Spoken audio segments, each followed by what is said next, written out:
New school year starting with its year-round schools. It has been chaos, and that chaos continues today at airports across the nation right now before the busy 4th of July weekend, as we look live at RDU, where today 10 flights were canceled, 14 others were delayed at last check. Severe storms and staffing shortages have been creating these travel nightmares since Saturday.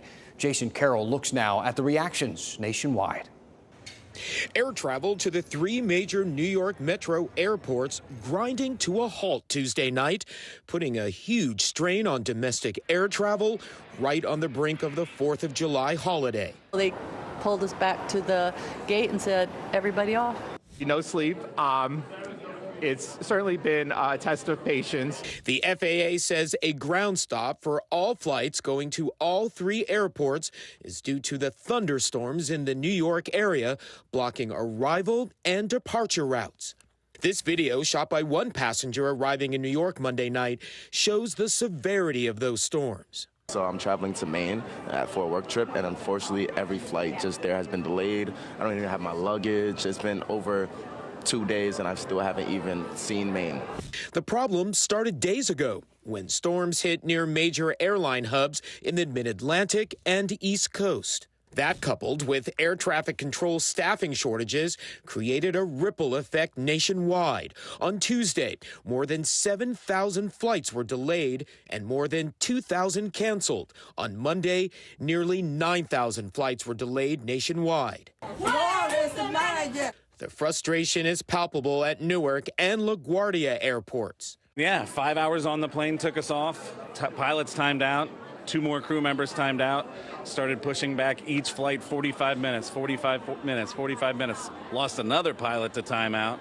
Finally canceled the flight around 7:30. Passengers were subjected to impossibly long lines and were left desperately trying to rebook flights with few options. Our rebooking that they gave us by default is for like July 2nd. Yeah, because our flight also got canceled. I was talking to some other passengers. They're saying that even when they try to book it, all filled. The whole process leaving this passenger defeated. People have planned these vacations for like a long time. It's been a long couple of days.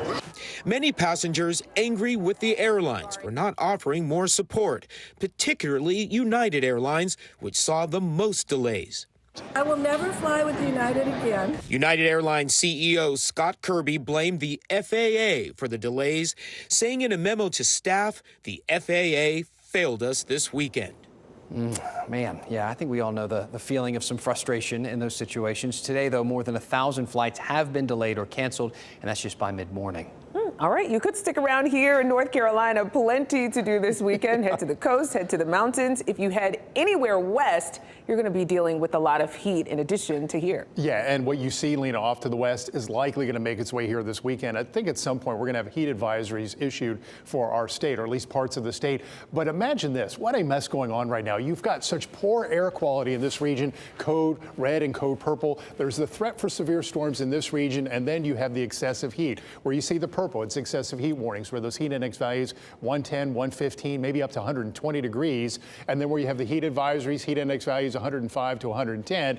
And again, around here, especially Sunday, our heat index values in some locations could rise close to 110 degrees.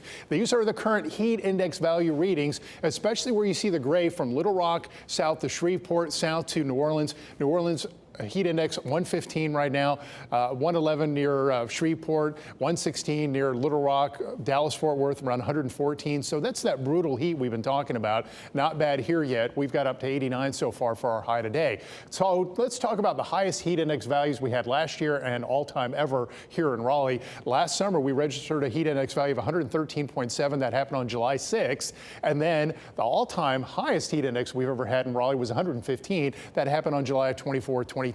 I don't see these kind of numbers for us this weekend, but some locations, especially Clinton, which tends to have very high dew points in the summertime, higher than we have here in the Triangle, they could get close to 110 degrees, so be aware of that. So we're watching this big heat ridge that's sitting over the southern plains. On top of the ridge, we tend to see thunderstorms form, and downwind in the northwest flow, they tend to travel. And for us, I think that's where our thunderstorms are going to come this weekend. They'll ride above the ridge and move into our area, and some of those could be severe. So here's our holiday weekend storm chances. Just low chances, 30% Saturday, Sunday, Monday, and also on Tuesday as well. And most may actually come very late in the day and maybe even during the nighttime hours. So this is something we're going to watch as we get closer to the weekend, get a look at high resolution models and better timing and better idea of probability of storms. But this is what we're going with right now.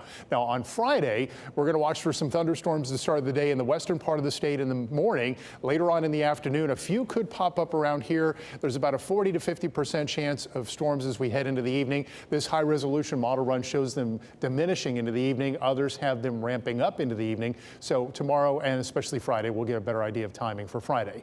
85 right now out at RDU after our high so far of 89. The dew point fell today. Told you about that yesterday. Felt a little bit more comfortable today. 89 in Fayetteville, 85 at Goldsboro, 86 in South Hill. But those temperatures and dew points are going to go up in the coming days.